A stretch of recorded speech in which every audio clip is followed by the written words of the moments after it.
Ladies and gentlemen, Dave Chappelle.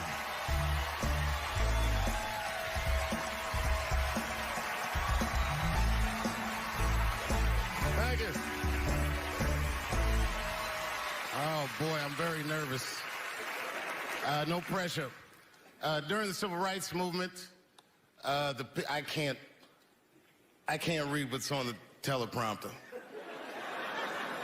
Some about Black America and white America. There's Black Americans and there's white Americans. We're all one America. So if you don't mind, this is not live, is it?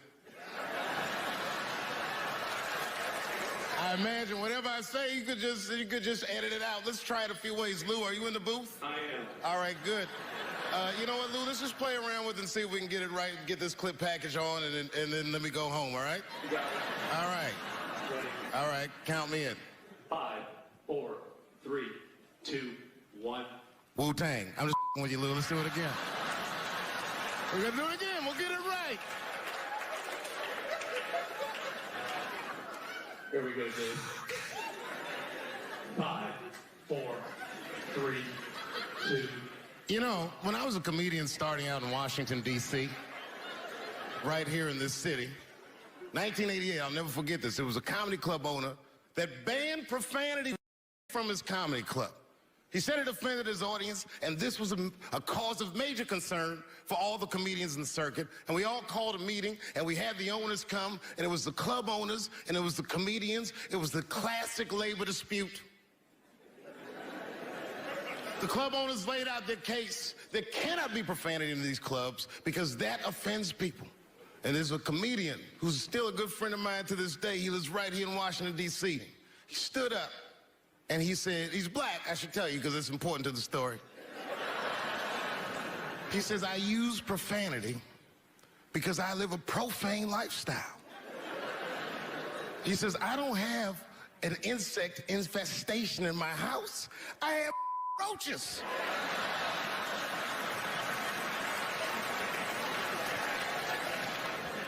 My favorite comedians are like musicians, and the audience is their instrument.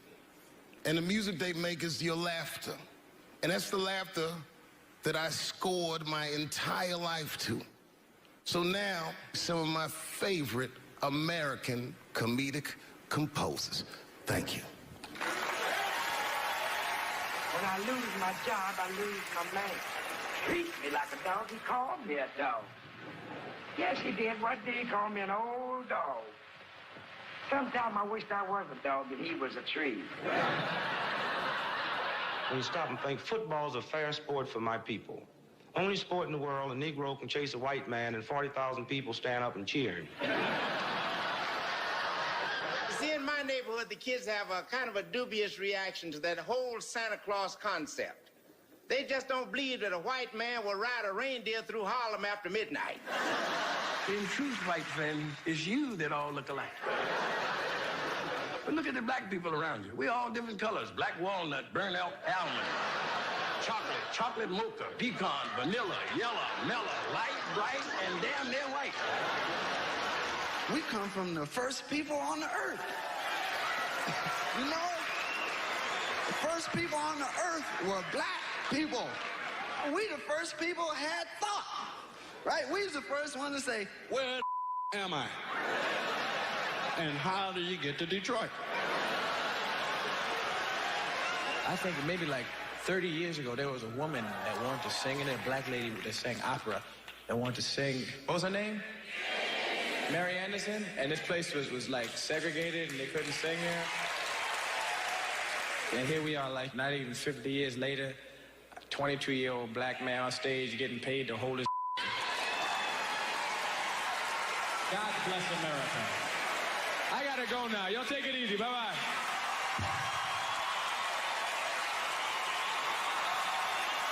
Janelle Monáe, Will Smith, Common, Gladys Knight, and John Legend when we continue.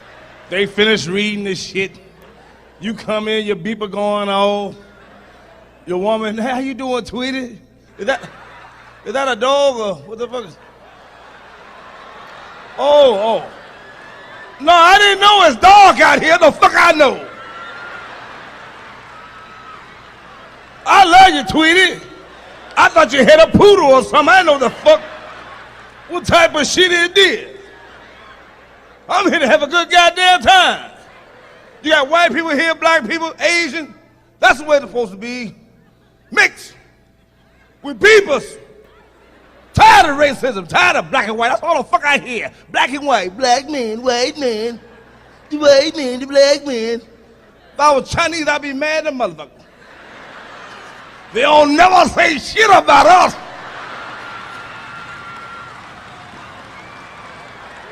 Never say shit. But we sure quick to laugh at their ass at the Chinese restaurant, ain't we? Let me have number 14, 15. When they start talking that dong dong bing dong bite, you start kicking on the table, kicking and shit. Keep laughing at motherfuckers who fix your food for you. See what the fucker happened to you. Oh, Chinese come back and feed your ass some cat or dog and shit. You be barking all fucking night. Ho, ho, ho. Man, you don't fuck with your stomach. Your stomach is the most delicate thing on your goddamn body. That and the ass. When your stomach fucked up, you ain't in no shape to do shit. And you can tell when your stomach fucked up what you gotta do. When you fart, your fart will tell you what you gotta do.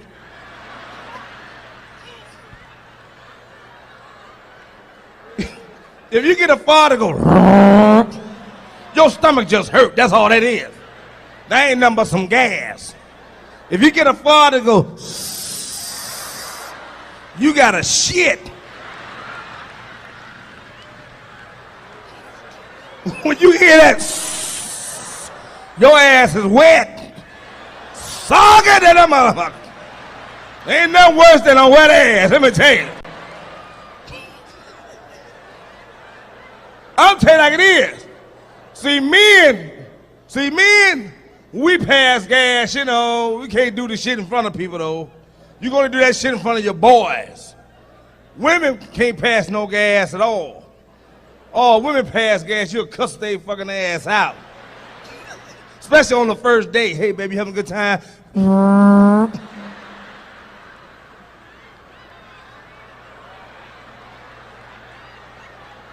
Nasty bitch. Stinking ass bitch. What happened to that girl? I ain't gonna see that skunk motherfucker no more, man. Bitch farted all in my car and shit. What type of shit is this? I don't care how fine she is. She farted in your car, you mad. And she didn't tell you? That's the worst thing somebody can do is fart, don't tell you. And you getting ready to talk. Man,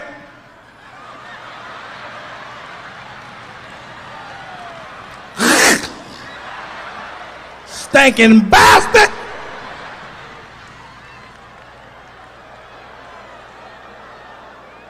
You know I ain't lying.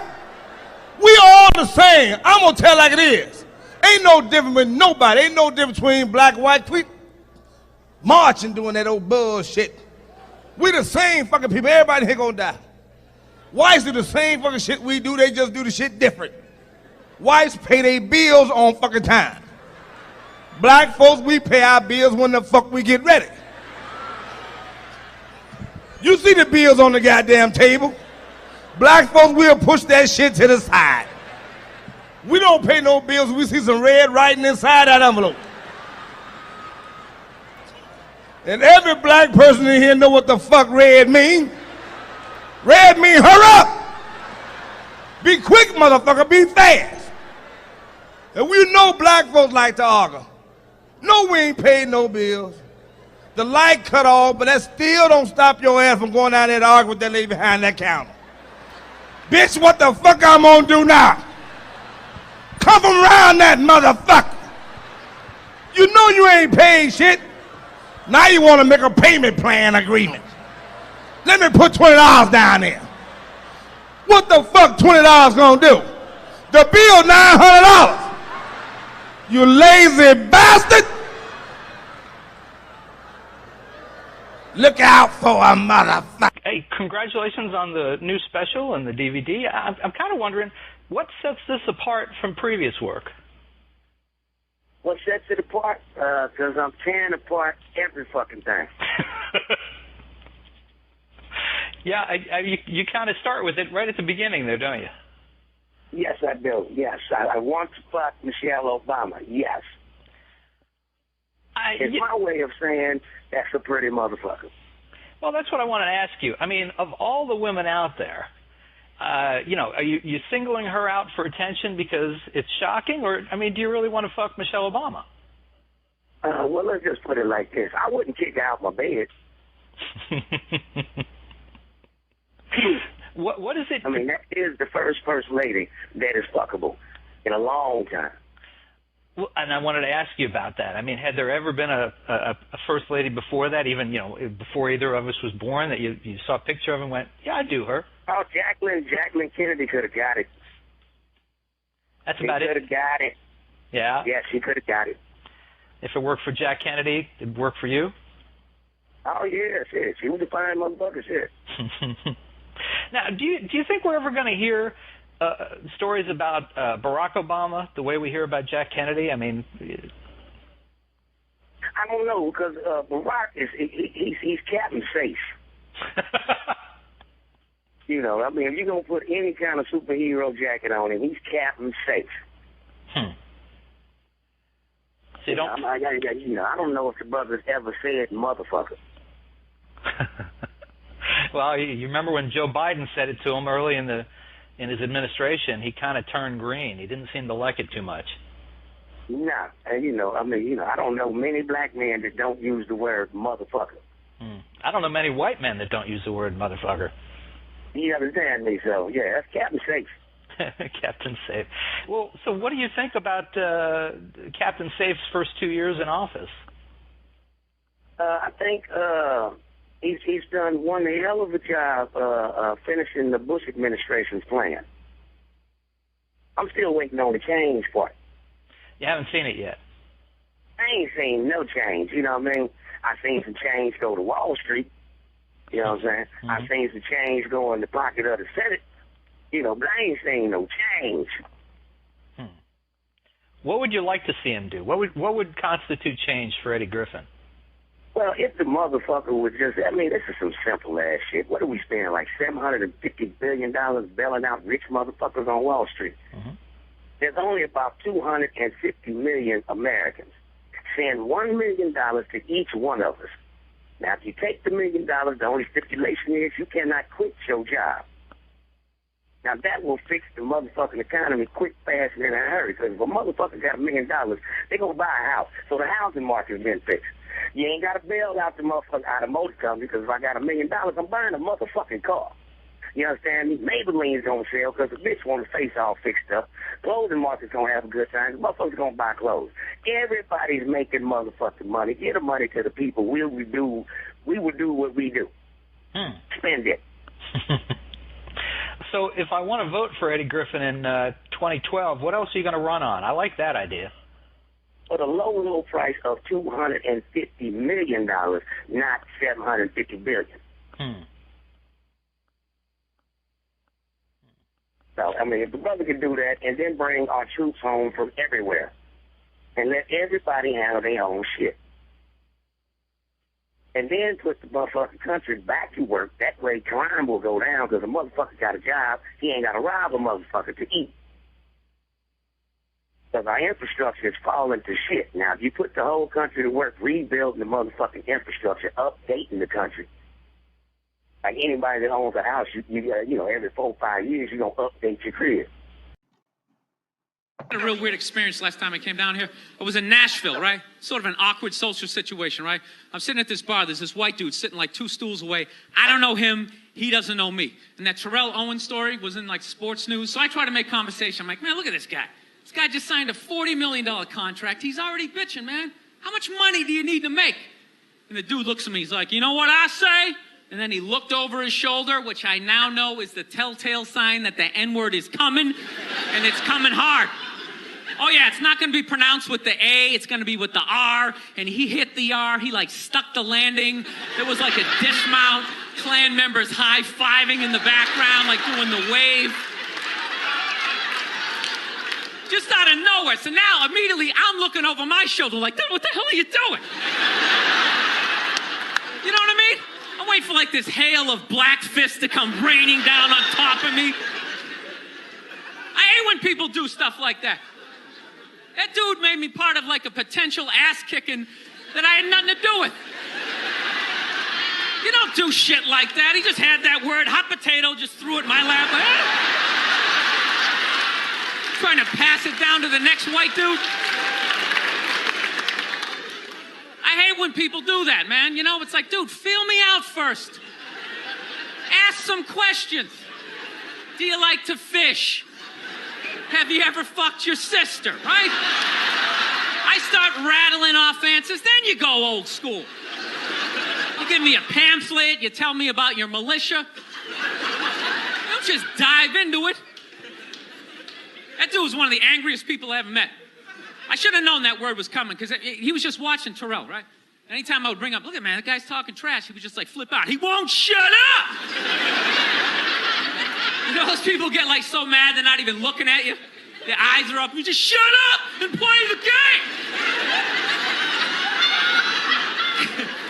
You know what's funny? I don't even like Terrell, but now I love the guy. Because every time I see him talking trash, I know this idiot in Nashville is just losing his mind, like kicking over his kitchen TV. Shut the fuck up!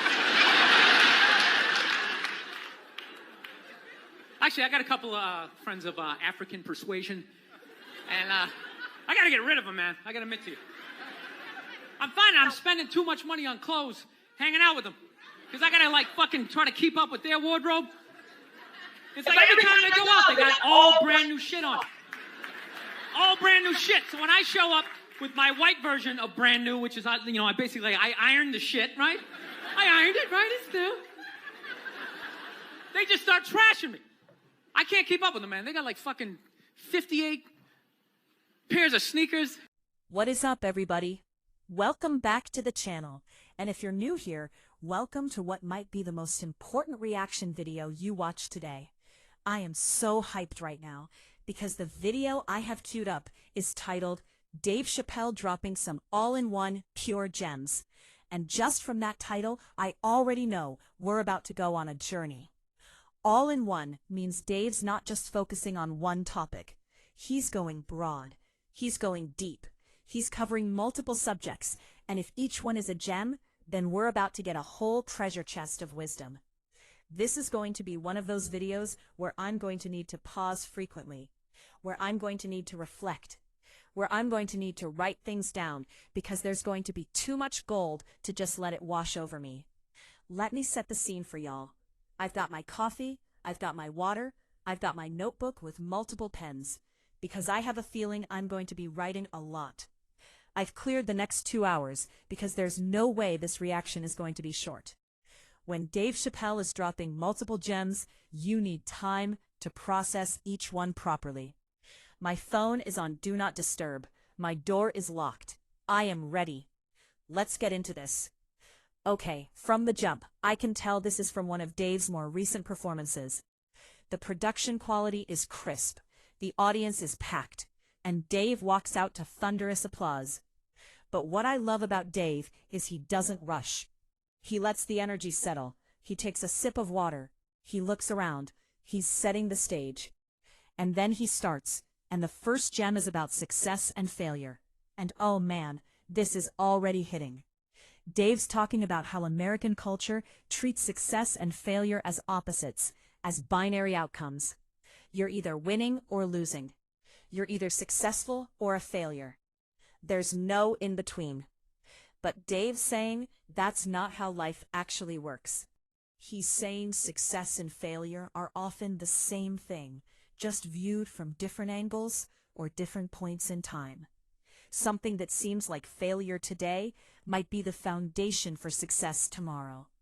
Something that seems like success today might be planting the seeds of failure tomorrow. And he's using his own life as an example. He's talking about walking away from the Chappelle show and $50 million. At the time, everyone said he failed. The media said he had a breakdown. People said he was crazy. People said he threw away his career. But Dave's saying, I didn't fail. I succeeded at the most important thing. I protected my mental health. I maintained my integrity. I didn't sell my soul for money. That's success, even if Wall Street doesn't have a metric for it. Bro, that just hit me in my chest, because we measure success in such narrow terms, don't we? Money, fame, status, power. But what about peace? What about authenticity? What about being able to look yourself in the mirror? What about mental health? What about relationships? Dave walked away from $50 million, and people called him a failure. But he walked away with his sanity, with his principles, with his self-respect. That's a different kind of success, and maybe it's the more important kind. Now Dave's flipping it. He's talking about how some of the things we call success are actually failures in disguise. He's talking about people who sacrifice their health for wealth, who sacrifice their families for careers, who sacrifice their authenticity for approval. You can win the whole world and lose your soul. Is that success? You can have 1 million followers and 0 friends. Is that success? You can have a huge house and nobody to share it with. Is that success? The audience is quiet now, because this is hitting too close to home.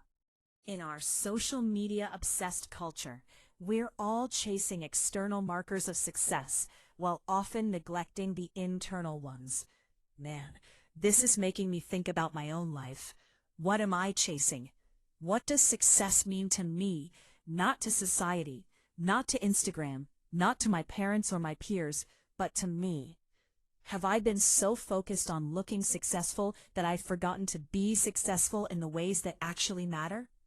All right, Dave's transitioning to his second gem, and this one's about fear and courage.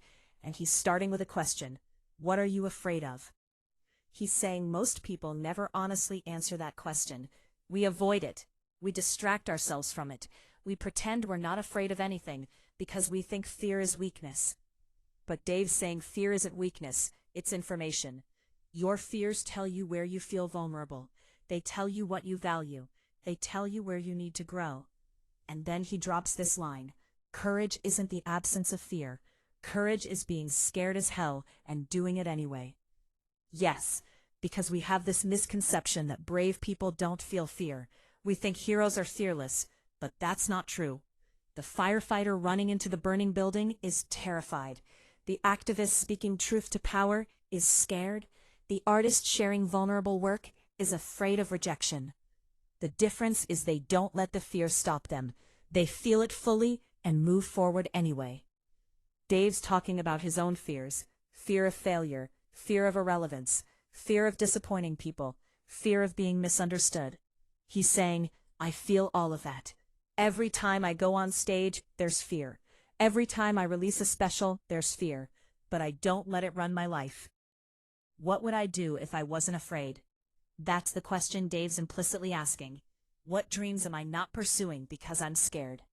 What conversations am I not having because I'm scared? What authentic version of myself am I not showing because I'm scared? Fear is running too many of our lives. We're making decisions based on avoiding discomfort rather than pursuing growth. And that's a way to survive, but is it a way to live? Now Dave's moving to his third gem, and this one's about authenticity versus performance. And this is particularly relevant in the age of social media. Dave's talking about how everyone's performing now. We're all curating our lives for public consumption. We're all creating highlight reels. We're all managing our personal brands. He's saying, when I was coming up, you had a public persona and a private life. Now people don't have private lives anymore. Everything is content. Every meal is a photo op. Every thought is a tweet. Every moment is a story. And he's asking, but who are you when nobody's watching? Who are you when the cameras are off? Who are you when you're not getting likes and comments and validation? This is so real. How much of my life is performance? How much of what I do is genuine versus what I do for the gram? When was the last time I had an experience I didn't immediately think about sharing? Dave's saying we're losing ourselves in the performance. We're becoming the characters we play online. We're starting to believe our own highlight reels. And we're creating a generation of people who don't know who they are without an audience. He's now talking about the cost of this constant performance: depression, anxiety, burnout. Because you can't perform 24/7. You can't maintain the curated version of yourself indefinitely. Eventually, the mask cracks. Eventually, reality intrudes. And Dave's saying the solution is radical authenticity. Just be yourself. Flaws and all. Contradictions and all. Messiness and all. People might not like the real you, but the people who do like you will actually know you. And that's worth more than 1 million followers who love a version of you that doesn't exist. I need to sit with that for a minute, because that's profound. I'd rather have 10 people who know and love the real me than 10,000 people who love a fake version. Quality over quantity, depth over breadth, reality over performance. Dave's transitioning to his 4th gem, and the energy in the room shifts because this one's heavy. He's talking about time and mortality. He's starting with a joke about getting older, and the audience is laughing, but then he gets serious. He's talking about how when you're young, time feels infinite. You think you have forever to do the things you want to do, to become who you want to become, to say the things you need to say. But as you get older, you realize time is finite. You start losing people. You start seeing your own mortality, and it changes your perspective on everything. Dave's saying, I used to worry about what people thought of me. I used to stress about criticism. I used to lose sleep over beefs and drama. But now, life's too short. I don't have time to hold grudges. I don't have time for fake relationships. I don't have time for anything that doesn't feed my soul. Man, this is hitting different because it's true. We waste so much time on things that don't matter. We waste energy on people who don't deserve it. We waste life being scared or petty or bitter when we could be loving and creating and experiencing. Dave's asking the audience, if you knew you had 1 year to live, what would you change? Who would you call? What would you say? What would you do? And then he drops the bomb. You don't know how much time you have. It might be 1 year. So, why are you waiting? Tears forming. Yo, I'm getting emotional right now because this is real. We're all acting like we have infinite time when we don't. We're all putting off important conversations, important actions, important moments because we think there will be a better time. But there might not be. The time is now. The moment is now. All right, Dave's moving to his 5th gem, and this one's about money and happiness. And given Dave's history with walking away from $50 million, you know this is going to be insightful. He's starting with the famous saying, money can't buy happiness. And he's like, that's partially true and partially bullshit. The audience laughs because they know he's about to break it down in a nuanced way. Dave's saying, money can't buy happiness, but poverty can definitely buy misery. If you're worried about how you're going to feed your kids, you're not happy. If you're one medical emergency away from bankruptcy, you're not happy. So let's not romanticize poverty. Thank you. Because there's this tendency, especially among wealthy people, to romanticize being broke. To talk about how money doesn't matter when they've never had to choose between paying rent and buying groceries. Money does matter when you don't have enough of it. It matters a lot. But then Dave flips it. He's saying, however, once you have enough money, enough to be secure, to be comfortable, to not worry about basics, more money doesn't make you proportionally happier. The jump from broke to comfortable changes your life. The jump from comfortable to rich, not as much as you think. And he's talking about how he's met miserable rich people and happy broke people. He's met people with everything who feel empty and people with nothing who feel fulfilled. Because at a certain point, happiness stops being about external circumstances and starts being about internal state. It's about purpose. It's about relationships. And you can't buy any of those things. This is making me think about what I'm chasing. Am I chasing money, thinking it will make me happy? Or am I chasing happiness and thinking money is the path? Because those are two different things. And Dave's suggesting that after a certain baseline of financial security, the things that actually create happiness are free.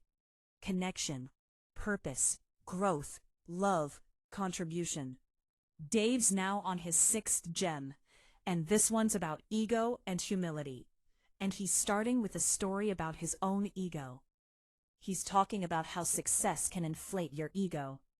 When you're getting standing ovations, when people are calling you the GOAT, when you're making millions, it's hard to stay humble. It's hard to remember that you're just a person. And Dave's describing moments where his ego got the best of him. Moments where he believed his own hype. Moments where he thought he was special, untouchable, above the rules. But then he's talking about how life has a way of humbling you. A bad show, a failed project, a public controversy, a personal loss. Something happens that reminds you that you're human, you're fallible, you're mortal.